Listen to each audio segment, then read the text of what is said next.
औज़ुबिल्लाहि मिनश्शैतानिर्रजीम बिस्मिल्लाहिर्रहमानिर्रहीम अल्हम्दुलिल्लाहिल मुनअमिल मन्नान ज़ाहिर फ़ी कुल्लि शैइन बिल बय्यनति वल बुरहान वल बातिन लिकुल्लि शैइन बिल बय्यनति वल बुरहान वल मुतकल्लिम बिला जवारिह फ़ित तौराति वल इंजील वज़ ज़ुबुर वल फ़ुरक़ान वस्सलातु वस्सलाम अला मन उन्ज़िला अलैहिल क़ुरआन अन्नबिय्यिल उम्मिय्यिल अरबिय्यिल क़ुरैशिय्यिल मक्किय्यिल मदनी अल-बत्तिय्यिल अत्तहिय्यिल क़हामी अद्दाफ़िअ जैशातिल अबातील वद्दामिग़ सौलातिल अदालील मुअल्लिनिल हक़ बिल हक़ अबिल क़ासिम मुहम्मद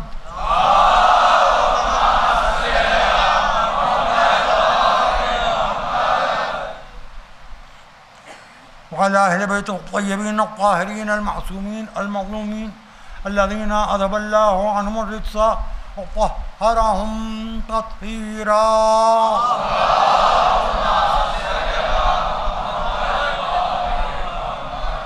अम्मा बाद फ़क़द क़ाला सुब्हानहु व तआला फ़ी मुहकम किताबिहिल मजीद व मुत्क़न ख़िताबिहिल हमीद व क़ौलुहुल हक़ कुल कफ़ा बिल्लाहि शहीदन बैनी व बैनकुम वमन इंदहु इल्मुल किताब। सलावत बर मोहम्मद।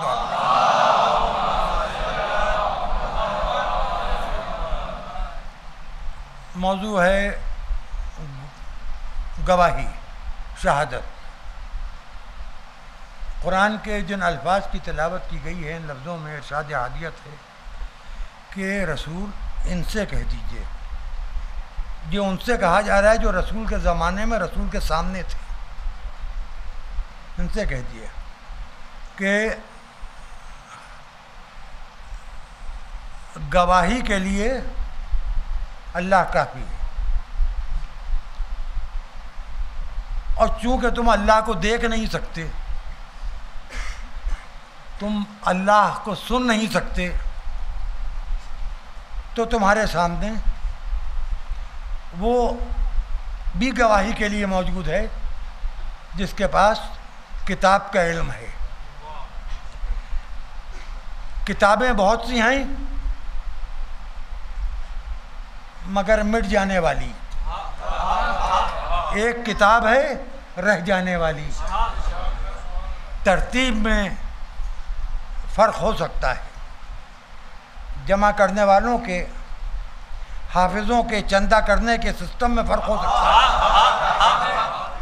लेकिन हर्फ कुरान है, लफ्ज़ कुरान है, आयत कुरान है, सूरा कुरान है, पारा कुरान है, जुज़ कुरान है, रुकू कुरान है। 4 आयतें ऐसी कि जिनके बाद सजदा वाजिब है। ये भी इसलिए है कि कुरान को सजदे को कुरान से अलग न किया जा सके, लेकिन ये कुरान हर जगह मिलता है, समझ में नहीं आता, हर जगह मिलता है, दिमाग में नहीं आता, हर जगह मिलता है, दिल में नहीं उतरता, हर जगह मिलता है, आँखों में नहीं समाता, हर जगह मिलता है, रूह में नहीं आता, हर जगह मिलता है, मिजाज में नहीं आता, हर जगह मिलता है, तबीयत में नहीं आता, हर जगह मिलता है, फितरत में नहीं आता। यही इंसान कुरान पढ़ के जुल्म करता है, यही इंसान कुरान पढ़ के झूठ बोलता है, यही इंसान कुरान पढ़ के हक़त करता है, यही इंसान कुरान पढ़ के सर काट देता है, ये इंसान कुरान पढ़ के जबर करता है, ये इंसान कुरान पढ़ के दूसरों का जीना दूभर कर देता है, ये इंसान कुरान पढ़ के अपने मिजाज को दीन बताता है।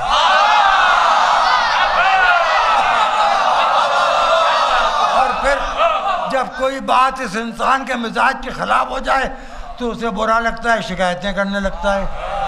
कल मुझसे गलती हो गई, चादर सैयदा का जिक्र करना भूल गया मैं, जिसमें 72 पैबंद थे। और वो मालूम नहीं कहाँ से ये लड़के हैं, मुझे मालूम नहीं क्या समझते हैं। ये जानते हैं कि जानवरों को हकाने वाला एक ही है।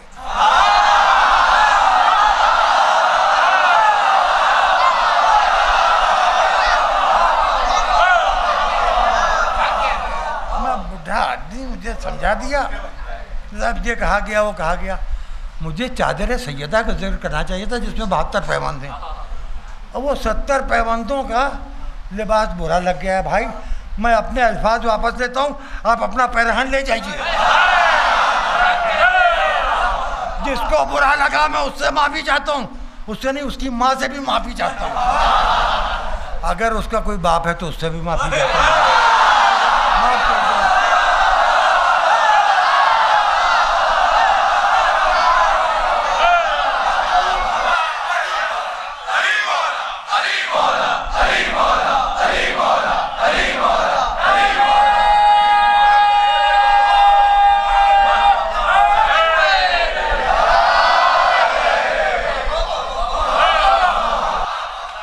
लग गया, मुझे नहीं कहना चाहिए था। मैं किसी के कुर्ते में 70 पैबंद थे, मुझसे क्या मतलब? उसमें खुदा न करे कोई मेरे कपड़े का टुकड़ा नहीं था। एक बात। दूसरी बात, मैंने एक और बात कह दी थी, किरदार में कोई दाग नहीं था। मियाँ दाग में दाग कहाँ से आ जाए? धब्बे में धब्बा कहाँ से दिखाई दे? सोच लिया जी, मैंने कुछ कह दिया और किसी को बुरा लग गया, कुछ शिकवे गिले होने लगे। जी साहब, मैं वो कोई कह नहीं चाह रहा था, मुझे कहना चाहिए था, जनाब सैयदा की चादर का जिक्र करना चाहिए था। मगर एक बात बताओ मुझे, 72 पैवन लगी चादर ऐसी है कि जो नबूवत को भी बना देती है, इमामत को भी बना देती है।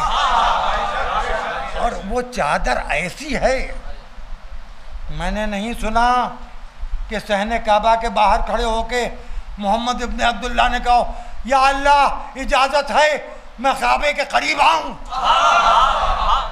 मैंने नहीं सुना कि अली ने तवाफ़े काबा से पहले काबे से इजाज़त मांगी हो। मैंने नहीं सुना कि हसन और हुसैन ने गिलाफ़े काबा को छूने से पहले कहा, काबे इजाज़त है मैं तेरा गिलाफ छू सकता हूँ। आज शब जुमा भी है इत्तेफाक से। एक चादर है, 72 पैवाना है। ये मर्दाना कुर्ता नहीं है जो मैदानों में भागता फिरे।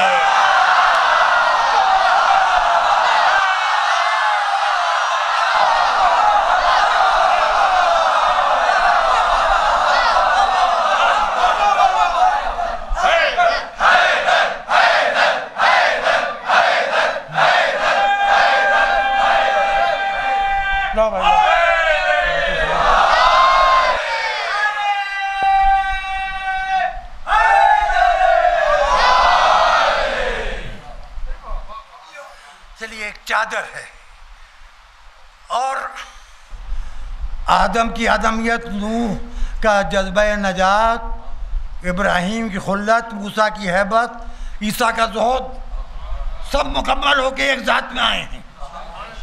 हर शरफ मोहम्मद का मुकम्मल, हर फजीलत मोहम्मद का मुकम्मल। अगर कोई मुनकर फ़ज़ाइल मोहम्मद है तो कलमा गो तो हो सकता है, मुसलमान नहीं हो सकता। कलमा गो होना और है, मुसलमान होना और है। हर कलमा होने वाला मुसलमान नहीं होता।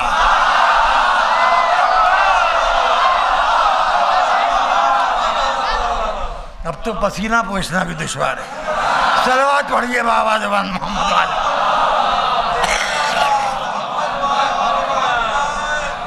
तो नबूवत ने एक नापुख्ता घर के सस्ते से दरवाजे पर रुक के बताया कि इजाजत के बगैर यहाँ तक मेरे खते खत्म हैं। सलाम करके कहा कि आऊं क्या? आइए। रसूल किस लिए आए हैं? दुनिया का इलाज करने, कायनात का इलाज करने, हयात का इलाज करने, जिंदगी का इलाज करने, मौत का इलाज करने। हर मरज का इलाज रसूल के पास है। और रसूल कह रहे हैं, बेटी आज मैं अपने जिस्म में कमज़ोरी महसूस कर रहा हूँ, कुछ तबीयत बड़ी नासाज है। और बेटियां भी तो थीं।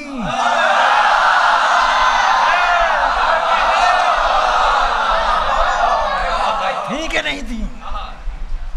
मसला ये है कि जो औलाद खिदमत करती है, माँ बाप उसी औलाद से अपनी दुख दर्द बयान करते हैं। भाई औलादी से तो आदमी कहेगा, बड़े बेटे से कह रहा है, कभी छोटे बेटे से कह रहा है मुझे ये तकलीफ़ है, मुझे ये दवा ला दो, मुझे एसिडिटी की दवा ख़त्म हो गई, ये ला दो, हाँ, मेरे सर में दर्द हो रहा है। ये सब ये बातें घर में होती हैं कि नहीं होती? तो जिसके इतनी बेटियां आपने बना दी और उसके दामाद भी बड़े बड़े मगन लोग थे, अच्छे अच्छे दामाद थे, तगड़े तगड़े दामाद थे, खाते पीते दामाद थे। इस घर में तो वाक़े हो रहे थे, क्या रखा क्या था कि नहीं बेटी का लेटिए, आराम कीजिए, और एक चादर निकाली। ये 72 पैबंदों की ताकत देखिएगा। चादर उड़ा दी, अब रसूल लेटे हैं। अली घर में आए, महक महसूस हो रही है रसूल की। हसन घर में आए, नाना की खुशबू से घर महक रहा है।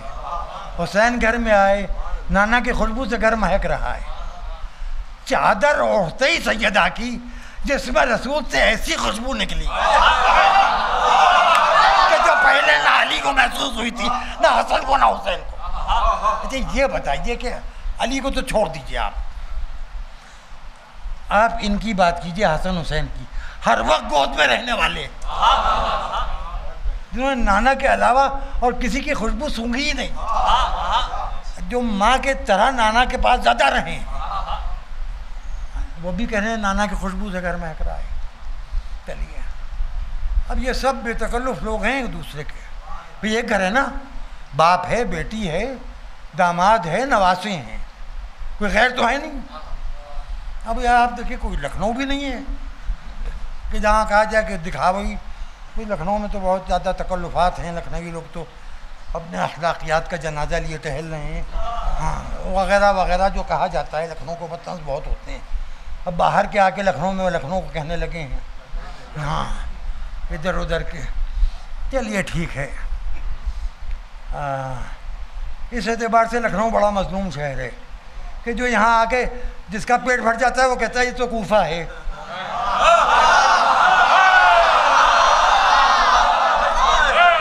कूफा है मगर हम हानी है, तुम चिमरो।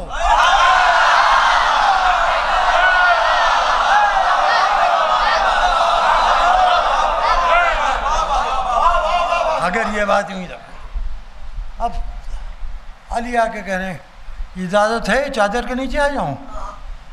माँ शबे हिजरत उनके बिस्तर पर चादर ओढ़ के सो गए। ये पूछा था कि मेरे सोने से आपकी जान बचेगी कि नहीं, ये नहीं कहते इजाज़त है। इजाज़त क्या मानी? अच्छा बच्चे कहीं इजाज़त मांगते, वो भी नाना से। नाना दादा से कोई बच्चा इजाज़त नहीं मांगता। बच्चे माँ बाप से तो डरते हैं, नाना दादा से कोई बच्चा नहीं डरता। और अगर कोई बच्चा नाना दादा से डरता है तो उस नाना दादा को फ़ौरन मर जाना चाहिए। खुदा कसम, ऐसे मनहूस, ऐसे नाना नानी, ऐसे दादी दादा मनहूस है जिनसे नवासे पोते डरें।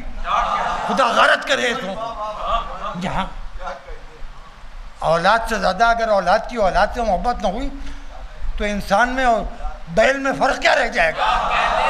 मैंने बैल कहा है, डर के मारे ऊँट नहीं कहा।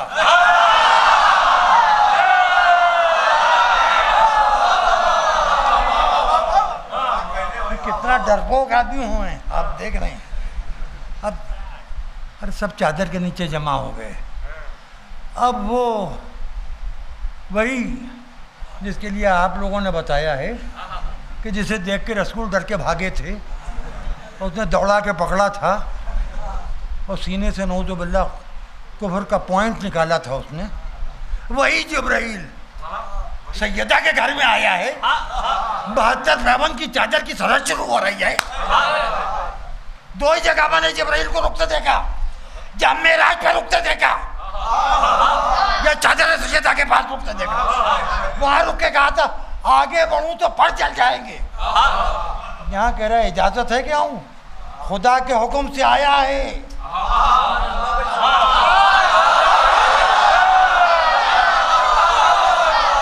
बच्चों याद रखना, खुदा का हुक्म अपनी जगह, सैयदा की मर्जी के बगैर कुछ नहीं मुमकिन है।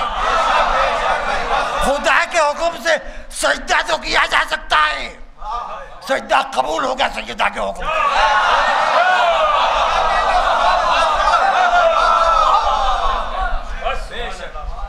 और अब उसके बाद जिब्राइल आया, आयत सुना दी, सबने सुनी। ये चादर थी जिसका मुझे कल जिक्र करना चाहिए था, लेकिन चूँकि मेरी किस्मत में शब जुमा हदीस की तरफ मुतवज्जे करना लिखा था, लिहाजा कल मैं कोई पैवंद का कुर्ता लेके बैठ गया जिसके बारे में कुछ जानता भी नहीं। ना मैं कुर्ता पहनने वाले की तफसील बयान कर सकता हूँ, इतना बदतमीज़ नहीं हूँ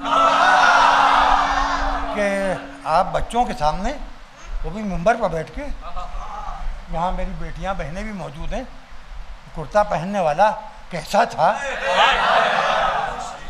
उसकी माँ से उसके बाप का नाम किसी ने पूछा था तो उसने 11 हैं, किसका नाम बताऊँ।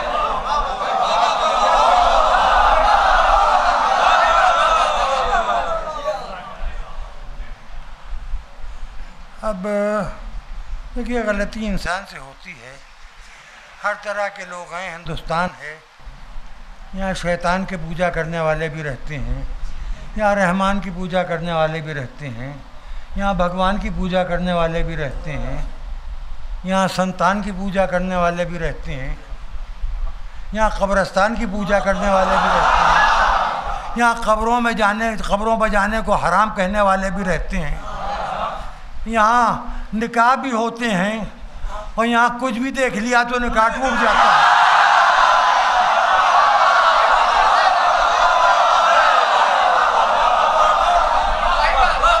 ये हिंदुस्तान है, निकाह तोड़ मुल्क है। ये बताइए, बुरा ना मानिएगा, मैं चुपके से पूछ रहा हूँ, किसी से कहिएगा नहीं, मैं आपसे चुपके से पूछ रहा हूँ। ताजिया देख के तो निकाह टूट जाता है, अलम देख के निकाह टूट जाता है, ताबूत देख के निकाह टूट जाता है, और कुछ दिखाई देता है आपको? भाई बहुत कुछ है इस हिंदुस्तान में। फिर इसका मतलब कि आप तो पुश्तों से टूटे निकाहों की औलादे हैं।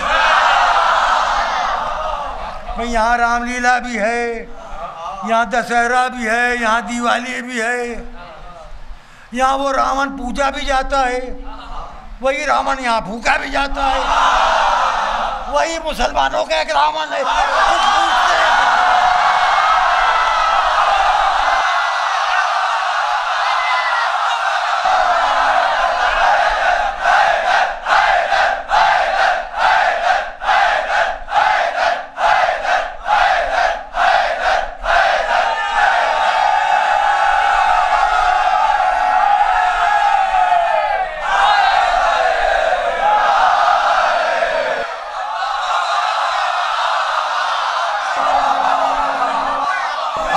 महल की दीवारगीर घड़ी में 3:25 पहली मुहर्रम से इस वक्त तक के मुस्तकिल हैं। और ये घड़ी भैया लड़के लाला के मुझे मेरी चीज़ें दे रहे हैं, और मैं बुढ़ा आदमी हूँ, हाँ 8 बजने में सिर्फ 5 मिनट बाकी। मैंने वक्त आपका बहुत ज़्यादा खर्च कर लिया और वक्त ज़ाया ही करता हूँ। ज़ाहिर के मजलिसों में कुछ मिलता तो है नहीं आपको, जिन मजलिसों में मिलता है उसमें आप जाते नहीं। यहाँ सब कुछ मिलता है, यहाँ आप अच्छे आदमी बन सकते हैं, जहाँ रह के आप शिया बन सकते हैं, जहाँ आप सलमान व अबूज़र बन सकते हैं, जिन मजलिसों को सुन के आप हबीब इब्न मज़ाहिर बन सकते हैं, जिन मजलिसों को सुन के आप ज़ुहैर क़ैन बन सकते हैं, जिस मजलिसों को सुन के आप मराजिय तक़लीद से भी आगे जा सकते हैं, जिनके फतवे जवाज़ अज़ा के लिए हैं उनसे भी आप आगे जा सकते हैं। ऐसी मजलिसों में आपका दिल नहीं लगता। और जो सुन रहे हैं आप, जाहिल आदमी से जहालत की बात। ये मुझे बताइए, नमाज सब पर वाजिब है कि नहीं? इसमें इल्म और जहल की तो कोई क़ैद नहीं। जो अल्लाह की मारिफत के साथ सजदा कर रहा है उसका भी सजदा है। जो ये भी नहीं जानता कि सुभान रब्बियल आला व बिहम्दिही के क्या माना है, सजदा उसका भी है। तो आज़ादारी आपकी भी है, आप बहुत बामारिफत हैं, हम जाहिलों की भी हम बेमारिफत हैं। हम कह रहे हैं या हुसैन आपके अंदर का यज़ीद खफा क्यों हुआ जा रहा है?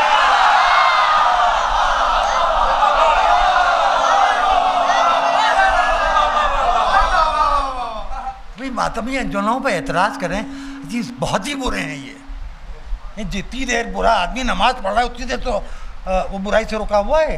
जितनी देर मातमी अंजुमन के नौजवान मजलिस मातम कर रहे हैं उतनी देर तो बदी से गुनाह से रुके हुए हैं। तो आप उतनी देर का हिसाब क्यों नहीं लगा रहे हैं? आप 24 घंटे में 1 घंटा जो नजात का है वो निकाले दे रहे हैं, और 23 घंटों में आप ऐब ऐब ऐब। अजी आपकी तकरीर ना हो गई, किसी का कुर्ता हो गया कि 70 पैवन लगे।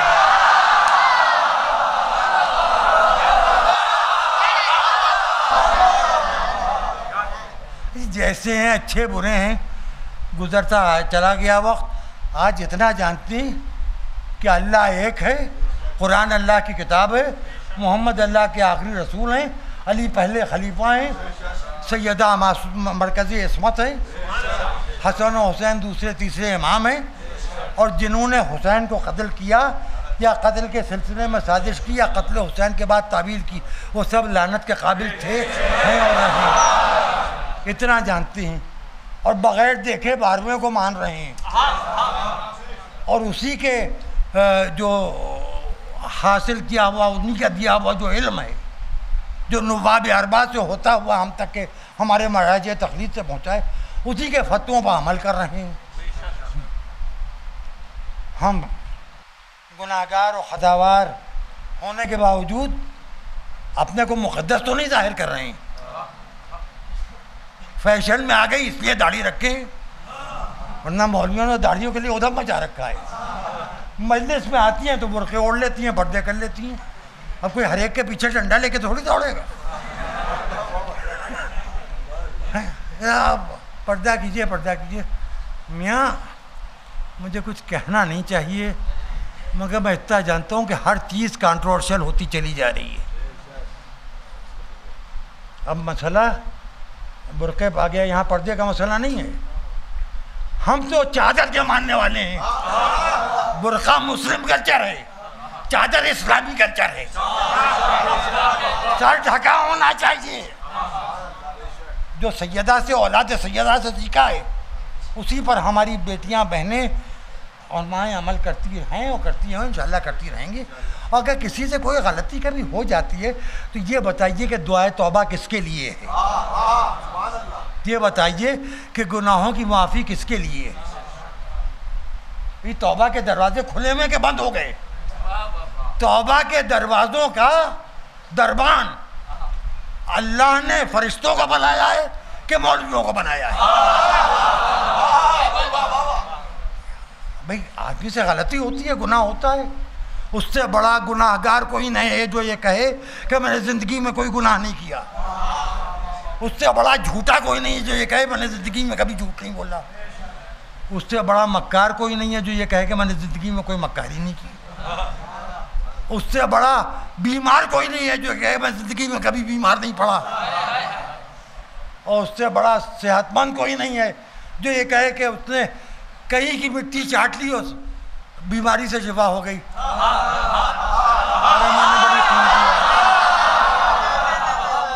मियाँ मिट्टियाँ चाट के अगर मुसलमानों को शिफा मिल रही होती तो हर मस्जिद में जैसे कदम रसूल की छवि एक बड़ी रखी रहती है, हाय हाय, एक मिट्टी अलग रखी होती कि इस मस्जिद की मिट्टी चाट लोगे ठीक हो जाओगे। नहीं, अल्लाह ने कहा कि मिट्टी खाना हराम है। अपने घर काबे तक की मिट्टी को हराम कर दिया। एक मिट्टी ऐसी है जिसमें शिफा है। अगर वो मिट्टी खा के भी मरीज मर गया तो बदले आखिरत की शिफा है। शायद गुफ्तगू बोझल हो गई, लेकिन बहरहाल ये एक आध बात भी कान में पड़ी रहना ज़रूरी है। तो बहरहाल मैं अर्ज़ ये कर रहा हूँ कि सवाल ये कि गवाही के कितने तरीक़े हैं। मुअज़्ज़िन अज़ान में क्या कहता है? अशहदु अन ला इलाहा इल्लल्लाह, मैं गवाही दे रहा हूँ कि अल्लाह के अलावा कोई अल्लाह नहीं है। ये भी तो गवाही है। इक़ामत कहने वाला क्या कह रहा है? अशहदु अन्ना मोहम्मद रसूलुल्लाह, मैं गवाही दे रहा हूँ कि मोहम्मद खुदा के रसूल हैं। क्या मुअज़्ज़िन की गवाही की अल्लाह को ज़रूरत है? क्या इक़ामत कहने वाले की गवाही की अल्लाह को ज़रूरत है? क्या नमाजियों के सजदों की अल्लाह को ज़रूरत है? क्या रुकू की अल्लाह को ज़रूरत है? क्या सजदे की अल्लाह को ज़रूरत है? हमको ज़रूरत है कि हम ये साबित करें कि हम अल्लाह के अलावा किसी को माबूद नहीं मानते, मोहम्मद को आखिरी रसूल मानते हैं, और चूँकि मुकम्मल है इसलिए अशहदु अन्ना अलिय्यन वलियुल्लाह। अब जहाँ पर मसला ये आ रहा है कि गवाही भी दो तरह की होती है। एक गवाही गवाही देने वाले को बचाती है, एक गवाही उसको बचाती है जिसके लिए गवाही दी जा रही हो। अली की गवाही अल्लाह की वहदानियत को बचा रही है, दलील है मेरे पास। औरों की गवाही और अली की गवाही में एक फर्क है। और सबका कोई ना कोई बुत खुदा था, अली खुद नुसैरियों का खुदा था। खुदा गवाही दे रहा है कि अल्लाह के अलावा कोई अल्लाह नहीं है, और वो अल्लाह कह रहा है कि मोहम्मद खुदा के रसूल हैं और साहिब किताब है। गवाही काफ़ी है। और गवाही कैसे दी जाती है? गवाहों के भी मेयार अलग अलग हैं। कुछ गवाह हैं जो रिश्वत लेके बदल जाती हैं, कुछ पेशावर गवाह हैं जो अदालतों के बाहर वकीलों से सेट होती हैं, उनका ठीक है गवाह मिल जाएंगे, झूठे सच्चे हर तरह के गवाह हैं। मगर यहाँ गवाही उस मरहले पाए कि बोलते रहो, गवाही देते रहो।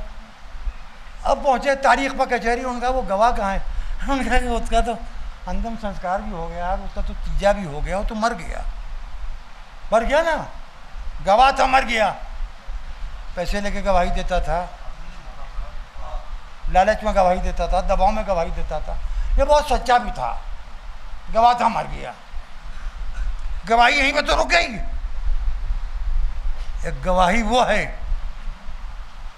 जो मैदान में आंधियां चल रही हैं, गुबार उड़ रहा है, और जब गुबार छटा तो नो के नेज़ा से सूरह कहफ की तलावत करके गवाही दी जा रही है। ये गवाही है, ये गवाही है। जिस गवाही की मिसाल इस्लाम की तारीख़ में कहीं दुनिया में नहीं मिलती। हाँ अज़ीज़ों, मैंने आपका बहुत वक्त ले लिया और आप हजरात के इनायतों का, आपके करम का मैं एहसानमंद हूँ कि आप तवज्जो से मेरी बात सुन लेते हैं। लेकिन दोस्तों, अजब हमारा आपका एक अजब तरीक़ा है कि पहली मुहर्रम से सिलसिला शुरू होता है कि सुबह की मजलिस में कहा जाता है आज पहली है, और रात की मजलिस में कहा जाता है आज पहली मुहर्रम भी गुजर गई, आज चौथी मुहर्रम भी गुजर गई।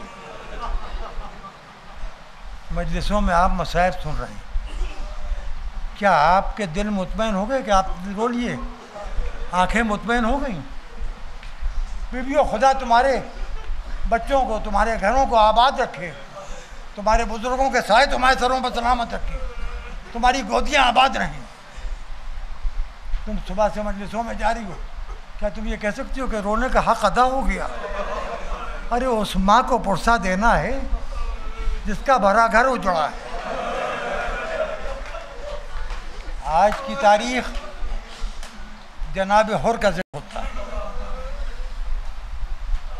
बस जनाब हुर के सिलसिले के मैं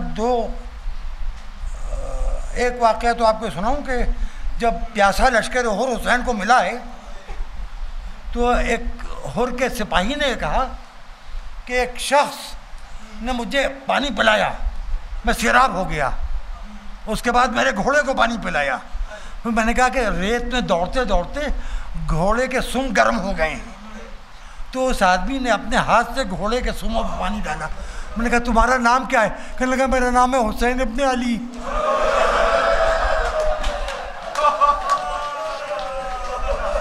घोड़े के सुमों की गर्मी जिसे बर्दाश्त नहीं, ठंडे पानी से घोड़े के सुम ठंडे कर रहा है। अब उसके बाद शब आशूर, खैमे के बाहर टहल रहे हो, एक शख्स ने कहा सरदार, कोई पूछता कि तुमसे ज़्यादा बहादुर कौन है तो मैं तुम्हारे अलावा किसी का नाम ना लेता, मगर चेहरे का रंग बदला हुआ है, बेचैनी से टहल रहे हो। क्या रुक जाओ, अभी हवा का झोंका आए तो मेरी बात का जवाब आ जाएगा। हवा का झोंका आया, नन्हे बंदे बच्चों की आवाज़ रात के अंधेरे में आ रही है। शब अल्लाह कतलना, हाय प्यास हमें मारे डाल रही है। अल्लाह कतलना, हाय प्यास हमें मारे डाल रही है। का आवाज़ सुनी, का हुसैन के खैमगाह से आ रही है। छोटे छोटे बच्चे खाली कूजे हाथों में लिए। क्या बताओ मैंने क्या गजब किया है। सुबह हुई, बेटे ने कहा बाबा साथ छोड़ के ना जाओ, मुझे भी साथ ले चलो। गुलाम आगे बढ़ा, लेजाम पकड़ ली। कहने का जब जहन्नम के रास्ते पर जा रहे थे तो गुलामी में रखा, अब आज़ाद कर रहे हो, मुझे भी साथ ले चलो। उधर हुसैन ने मैदान की तरफ देख के कहा सुभान अल्लाह। उसके बाद फरमाया माशा अल्लाह। उसके बाद अब्बास आगे बढ़ो, अली अकबर जाओ, कासिम और मोहम्मद मेरा मेहमान आ रहा है।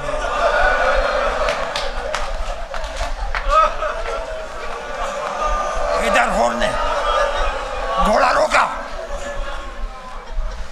घोड़ा रोक के होर ने बेटे ने कहा बाबा हक की तरफ बढ़ते हुए कदम रुक गए। कहा बेटा वैसे जाऊंगा जैसे मुजरिम अदालत में जाता है। मेरा चेहरा मेरी आवाज़ से छिपा दो, मुंह दिखाने के काबिल नहीं हूँ। फर्जंदे ज़हरा और ये छोटे छोटे बच्चे मेरी वजह से इन मुसीबतों में मुब्तला है। दामन आबा चेहरे पर ढक लिया। बेटे ने कहा अल्लाह अकबर। कहा बाबा क्या बात, बेटा क्या बात है? कहा बाबा कासिम इब्ने हसन आ रहे हैं इस्तकबाल के लिए। बेटे ने कहा अल्लाह अकबर। कहा क्या बात है? कहा भांजे आ रहे हैं ओनो मोहम्मद इस्तकबाल के लिए, नन्ना नन्ना कदम उठाते हैं। फिर बेटे ने कहा अल्लाह अकबर। कहा क्या बात है? कहा शबीए रसूल अली अकबर तशरीफ ला रहे हैं। बेटा कहता है अल्लाह अकबर। कहा आप कौन है? कहा आका अब्बास। एक मुर्दा बेटा चीख के कहता है अल्लाह अकबर कबीरा। कहा क्या हुआ? कहा आका हुसैन खुदा ने। उन्होंने अपने को घोड़े से गिराया, जाके खतों पर से रखा। गुलाम अपने गुलाम की माफी का कोई रास्ता हो तो बता दो। गले लगा के कहा और मैंने माफ़ किया, मेरे खुदा ने माफ़ किया। ये सब मजलिसों में आप सुन रहे हैं, सुबह से आप मजलिसों में ये सब सुन रहे हैं, और जब सुनते हैं तब आप रोने लगते हैं। इन आंसुओं में कौन सा जज्बा है जो आंसू बन के नामुदार हो जाता है? इतना तो आदमी अपने गम में नहीं रोता। अल्लाह आपकी आंखों को अपने हिफ्ज़ अमान में रखे, हर बड़ा हरामत हर मुसीबत से सलामत महफूज रखे। सलामत रहिए, जिंदा रहिए। मगर अब जवान का जिक्र है, जवानों को रोना है, वरना मैं जिक्र करके शर्मिंदा ना हो जाऊं कहीं। सब कुछ मरहले गुजर गए। एक मरतबा हुर के गुलाम ने कहा मुझे इजाज़त है। हुर ने कहा जा। आका हुसैन ने कहा ये गुलाम है, इसको आज़ाद कर दे। कहा आज़ाद तो कर दिया है, मगर अब ये शहादत चाह रहा है। गुलाम गया, आ गया। अब हुर का बेटा उठा। बस दोस्तों मजलिस मुकम्मल हो गई। उनका बेटा उठा, बाबा इजाजत। हुसैन उठे, कहाँ जा रहा है? कहा आप पर जान देने जा रहा हूँ। कहा नहीं जाने। उन्होंने कहा आका जाने दीजिए। कहा हुर अपना सिम देखो, जवान बेटे का सिम देखो। हुर जवान का काम इस बुढ़ापे में। क्या आपके जवान भी तो महफूज नहीं है? आपके जवान भी तो महफूज नहीं है। बस हुर का बेटा गया, मख्तर से एक आवाज आई, बाबा मैं कुर्बान हो गया। हुर भूखा नहीं था, हुर प्यासा नहीं था। जब जवान बेटे की मैयत पर चला, थोड़ी देर के बाद कमर पकड़ ली, फिर लड़खड़ा के गिरा, फिर उठा, फिर चला। अब कहता है बेटे को सुझाई नहीं दे रहा है, आंखों की रोशनी धुंधला गई है। मेरे बच्चे आवाज दे तो खाओ। आवाज आई, बाबा इधर आ जाओ, आवाज पे आ जाओ बाबा, आवाज पे आओ बाबा, आओ, आ रहा हूँ, आओ बाबा आ रहा हूँ, आओ बाबा आ रहा हूँ। अब जब पहुंचा तो और ने क्या मंजर देखा? हुसैन के जानों बेटे के साथ अपना गम भूल गया, कदमों पर सर रख दिया। आका आपने कैसे जहमत की? बस एक जुमला है, रात को जब तक ये बसर रखना, सोते वक्त याद आ जाएगा, कसम खुदा की आंखों में आंसू आ जाएंगे। आका आपने क्यों जहमत की? हुसैन का जुमला सुनो। फरमाते होर तो क्या जवान बेटे की मैयत पर तुझे इस बुढ़ापे में आने? हाय अली अकबर, हाय हुसैन, हाय अली अकबर, हाय हुसैन, हाय लैला, हाय हुसैन, हाय ज़ैनब, हाय हुसैन, वाह हुसैना, वाह अकबरा, वाह मुसीबता, करबला में ज़हरा का बहा। लैला की